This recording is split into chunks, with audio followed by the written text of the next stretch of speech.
Formal language refresher. Get your tuxedo out, your cocktail dress, and let's talk about it. And also, it should be worth noting the ugliest PowerPoint of all time. I think I've achieved it, so congratulations to me, I guess. So, on the left-hand side, we've got some meta-language that we'll be using and talking about, especially within this study design. Some of them will be, especially familiar to you, let's say, and others will be a bit less familiar. But there's some that I think we talked about in other meta-language, so they're sort of big concepts, which is a good sign because the bigger the concepts get, that means we're slowing down the amount of meta-language we need to know and revise and clarify. And we're starting to move into the territory where we're talking about big ideas like jargon, and we're looking for real-world examples that we can bring in. That's a good sign in terms of the workload expectations on us. And on the right-hand side are just some good phrases that you might want to note down and kind of refer back to as you're writing an analytical commentary or doing short answer questions on formal language, just to sort of slip these in there because they fit relatively neatly.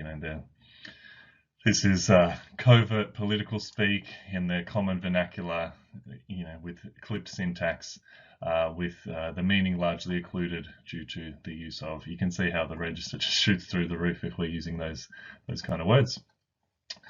So then we've got, so of course, keep in mind these are all discourse features, because anytime you're looking at patterning, you're typically looking beyond the sentence level. You could limit each of these to within, a word or a sentence or those sort of things.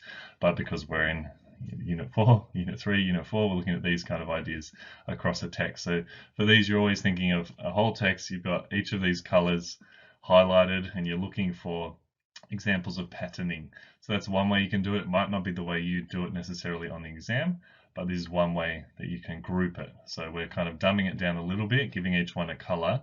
And especially if we're using something like OneNote, we'll be using these exact colors. You might adapt it slightly to the real world and use different highlighters of your own choosing. But we've got pragmatics, which is how context fits. So we've just talked about situational and cultural context within that.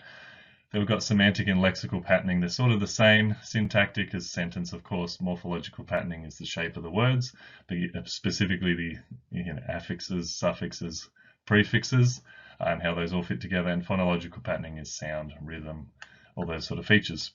So I'll take you through each one to remind you what you're looking for. Ideally, you've got a text in front of you, or I'll prompt you with different steps along the way where you can bring in your own texts, but these are the things that we're looking for as we go through for each one.